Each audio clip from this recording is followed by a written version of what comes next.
Oui, je vous ai pas dit non plus, mais si votre salarié vous pose des questions sur le taux que vous avez appliqué, vous n'avez pas à lui répondre, vous appliquez le taux qui vous est remonté par la DSN. S'il doit contester le taux, c'est pas auprès de vous, c'est auprès des impôts. Donc ça, c'est vraiment le message que vous allez pouvoir faire passer. Alors c'est vrai que l'administration, pour cela, a bien préparé les choses, hein. Ils vous mettent à disposition un flyer à distribuer aux salariés qui explique bien que le service des impôts reste l'interlocuteur. Vous serez un simple collecteur, hein. Euh, et c'est vrai que je vais essayer de vous illustrer un petit peu comment le taux, parce qu'on parle de remontée, mais comment ça se passe techniquement.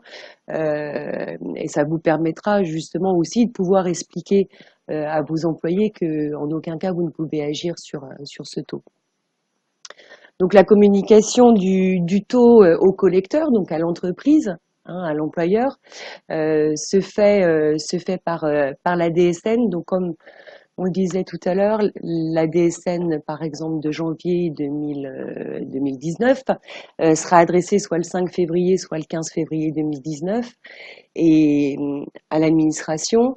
Et donc on aura un flux retour de la DSN, un compte rendu métier. C'est vrai qu'aujourd'hui, quand vous adressez votre DSN, vous allez vérifier sur Net Entreprise que vos comptes rendus métiers sont OK. Et bien là, vous aurez à vérifier que vos comptes rendus métiers sont corrects, mais en plus, vous aurez un fichier à prendre et à télécharger dans votre logiciel de paye. Donc pour ça, on a vu tout à l'heure que c'est tout simplement, puisqu'on a 60 jours pour faire valoir un changement de situation, c'est pour cela que tout à l'heure on parlait de valabilité. Le taux communiqué est valable 2 mois. Euh, Il peut être on valable. peut être valable 2 mois puisque l'administration a 2 mois pour prendre en compte une modification, hein. C'est dans ce sens-là qu'il faut entendre la validité. Le salarié ne doit rien communiquer à l'employeur. Encore une fois, vous n'êtes pas son interlocuteur.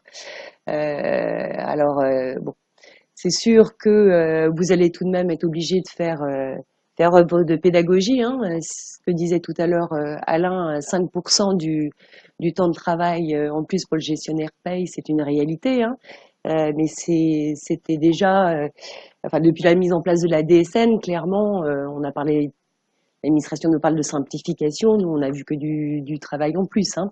Alors voilà, on essaye de mettre en place des solutions pour faciliter, d'avoir un logiciel un peu facilitateur, mais bon, ça reste une charge de contrôle, de mise à jour, d'intégration de fichiers, hein, qui est toujours persistante.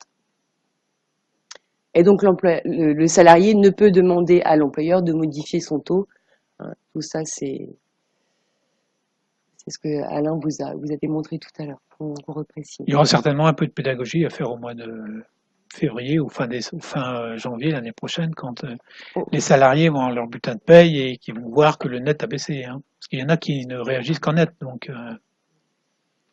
moi, je pense qu'il souvent faut le même. salaire dans les têtes, c'est un salaire net, hein, alors il y aura certainement des questions à anticiper. Alors, plus de négociations en net, hein. Ouais. Sauf pour les footballeurs.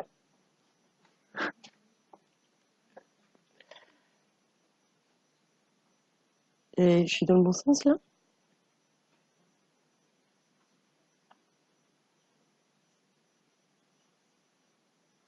Non, tu vas en arrière, là. Je suis en arrière, là. Ouais. Je vais le faire falayer. Garantie du secret. Mm.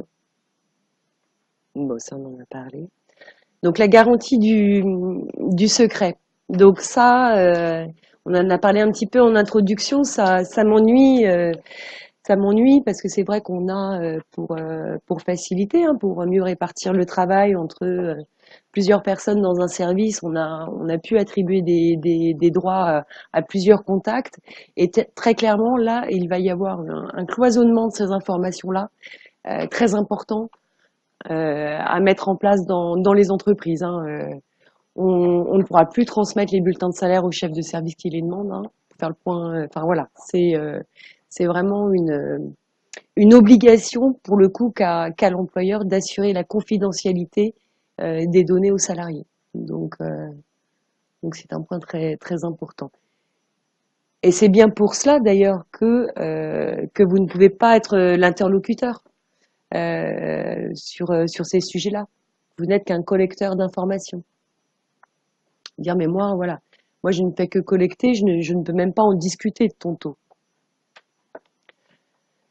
Alors la possibilité d'opter pour un taux neutre, ben on l'a vu, hein, le taux neutre, on le reverra tout à l'heure, le taux neutre c'est tout simplement un pourcentage, enfin on va avoir des salaires charnières, hein, et des taux qui s'appliqueront aux différents barèmes de net imposable. Vous voyez, en cas de divulgation par l'employeur, des sanctions sont prévues. Et idem en cas d'utilisation du prélèvement à la source à des fins détournées. Donc sur le versement sur reverse pas quoi. Ouais. Ouais, sur Parler en français. Et sur le reversement du différentiel, alors là, le salarié verse le différentiel. Alors le salarié peut être amené à verser un différentiel s'il a, justement pour garantir le secret vis-à-vis de son employeur ou des salariés, il peut opter pour le taux neutre. Par contre, si l'application du taux neutre fait qu'il verse un acompte inférieur, enfin, prélèvement à la source est inférieur à l'acompte qu'il devrait payer, il doit verser spontanément le complément. Sinon, il a des pénalités. Donc, de salaire, sur le bulletin de salaire, comme on le disait, on va devoir distinguer la rémunération, le net imposable, avant le prélèvement à la source et après. Donc, on en est même à ce que l'administration impose une police plus importante pour le net à payer avant le prélèvement à la source, et une police plus petite pour le net à payer après le prélèvement à la source. Hein. On est sur un cahier des charges très, très précis. Donc bon, là-dessus, vous inquiétez pas. Hein, bien évidemment, ce sera à jour pour ceux qui utilisent CLZ RH. Donc tout ça sera faire figurer sur le bulletin de paye. Hein. Donc le taux du prélèvement à la source doit figurer. Ah oui. La nature du taux du prélèvement à la source, donc savoir s'il est personnalisé ou non personnalisé. Le montant du prélèvement à la source effectué et le montant du revenu net à payer après prélèvement à la source. Alors, on a un modèle de bulletin. J'essaie de le retrouver. Hop. Oui, donc comme tu disais, on va tout devoir détailler.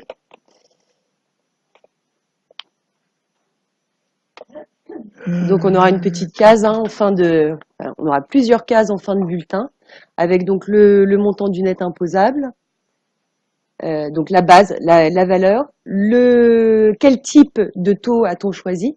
Est-ce qu'on a choisi un taux neutre? Est-ce qu'on a choisi un taux individualisé? Est-ce qu'on a choisi un taux personnalisé? Et le montant. Donc c'est pour ça qu'ils nous ont réduit le nombre de lignes, en fait, en haut. C'est pour pouvoir en mettre plus en bas.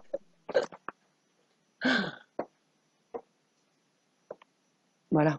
Ça, c'est le modèle publié par arrêté. Hein. Je vois lequel est le bon. Alors, c'est le dernier, le tout dernier au 1er janvier. Voilà. 1er janvier 2019. Donc, impôt sur le revenu prélevé à la source. Donc, la valeur, donc là, on répétera le net imposable. Le taux, le type de taux qui... Ouais. Du coup, il faut que tu baisses un petit peu. Ça va venir. Le type de taux et le montant. Et là, on a le net à payer, vous voyez, qui sera beaucoup plus petit que le net à payer avant impôt sur le revenu. Bon, il n'y a pas de tromperie, hein, il dit net à payer avant impôt sur le revenu. Hein. Donc ça, c'est le modèle de bulletin défini par arrêté. Donc, à minima, il devra ressembler à ça.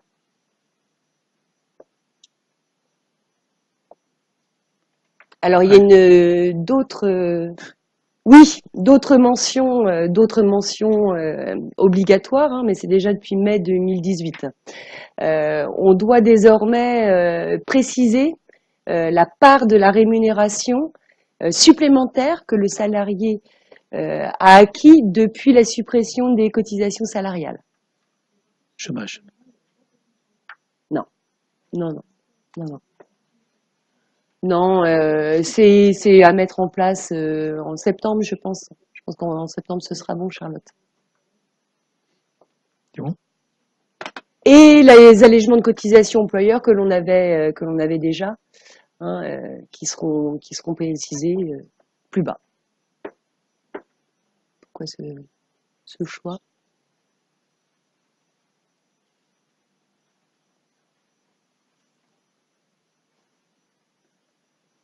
Alors rattraper une erreur, c'est vrai que pour ceux qui appliqueront le barème, donc qui auront fait le choix du taux neutre, c'est un pourcentage de la rémunération nette imposable. Donc bien évidemment, si la rémunération évolue, le taux évoluera, hein, ça suivra. Donc et de la même façon, si la rémunération est diminuée, le taux sera adapté. Enfin voilà, là on a une réelle contemporanéité du taux et du net imposable et donc du net à payer après prélèvement à la source chaque mois.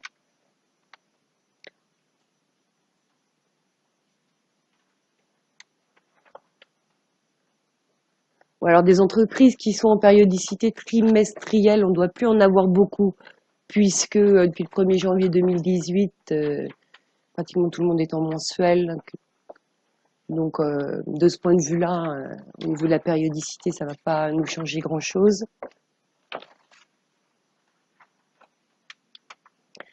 Alors les incidences sur les quelques événements qui touchaient déjà notre net à payer, comme la saisie arrêt, bah bien évidemment la saisie arrêt, elle passera après le prélèvement à la source, et donc eh bien elle s'étendra encore plus longtemps qu'aujourd'hui, puisqu'ils vont revoir les barèmes, ils vont diminuer les barèmes.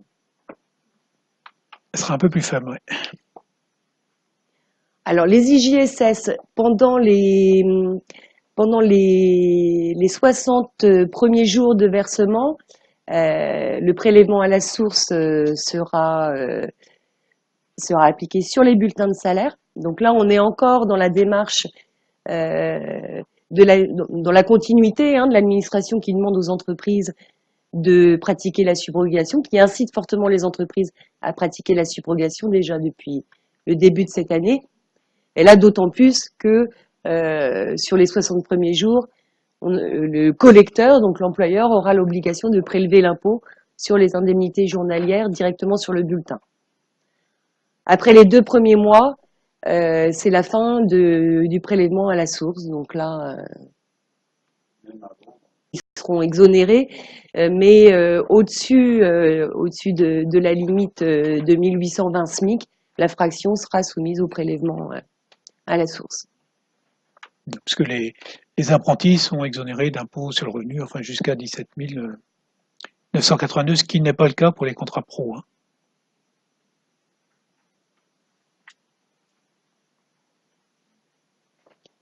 Alors le taux non personnalisé ou le taux neutre, bah, c'est le salarié, oui, qui refuse que son taux soit communiqué à son employeur.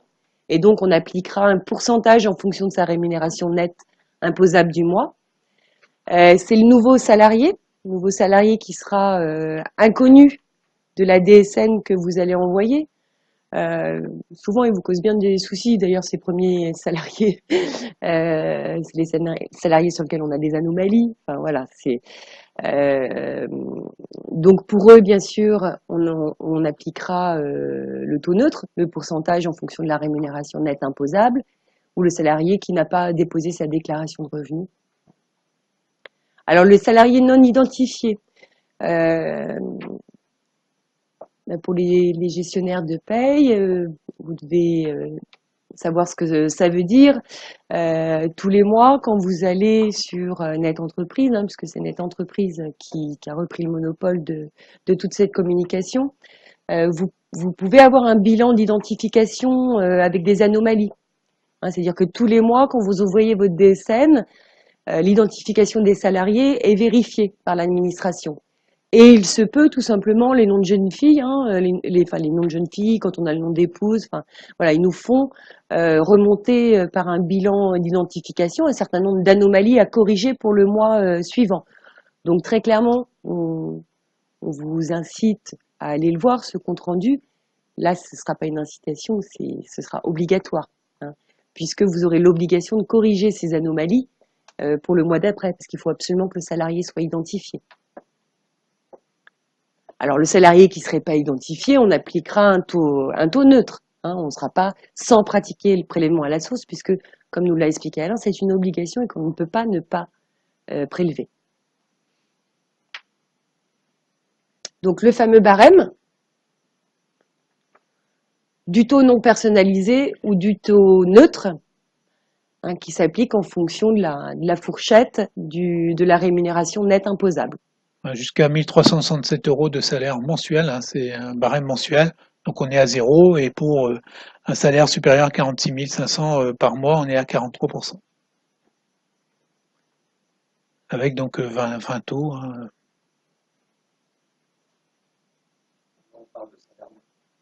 Net imposable. Net imposable, ouais. Rémunération nette imposable.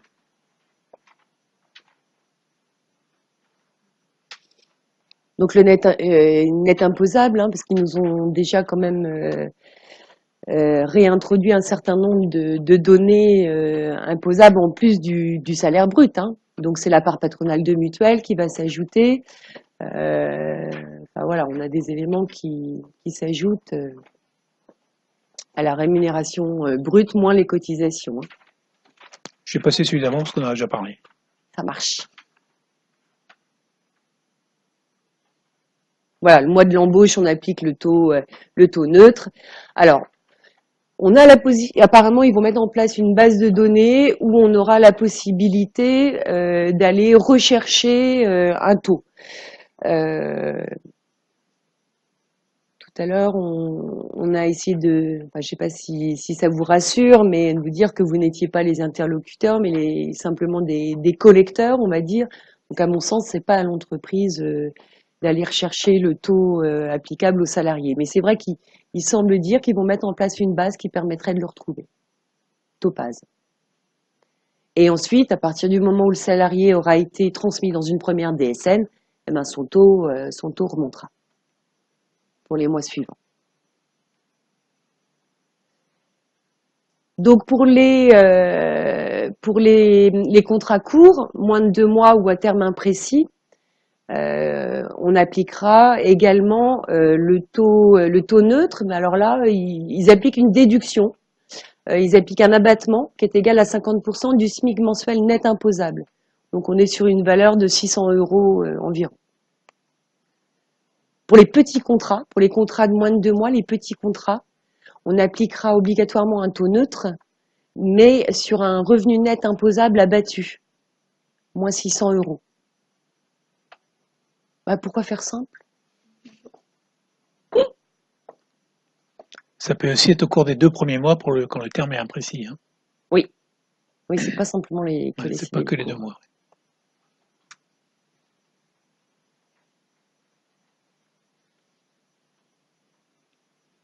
Alors les sommes versées après le départ du salarié, on peut avoir des indemnités de non-concurrence par exemple. Donc de la même façon, là on appliquera le dernier taux connu. C'est peut-être là qu'on utilise le terme le dernier taux valable, dernier taux connu.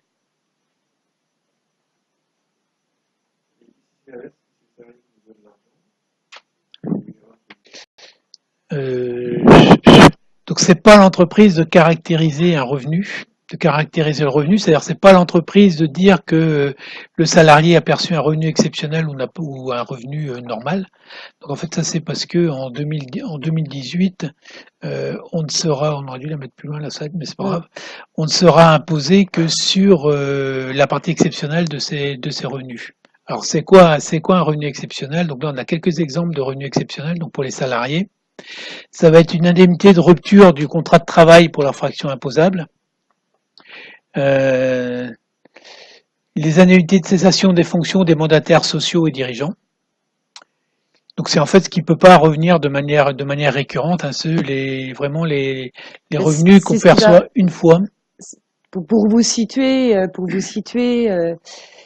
nos propos, c'est vrai qu'on a beaucoup entendu parler de l'année blanche, que 2018 serait une année blanche. Et donc là, en fait, Alain est en train de vous préciser quels sont les revenus sur lesquels, qui seront considérés comme des revenus exceptionnels et sur lesquels, bien sûr, il y aura une imposition. Oui. Les indemnités de dédommagement pour changement de résidence, les sommes perçues au titre de l'épargne salariale hors placement sur un plan d'épargne. Alors, la qualification de revenu exceptionnel, en fait, ce sera au contribuable lui-même d'indiquer sur sa déclaration de revenus ce qui concerne comme exceptionnel ou pas exceptionnel. C'est-à-dire qu'il y aura l'année prochaine les déclarations de revenus, les lignes vont être dédoublées.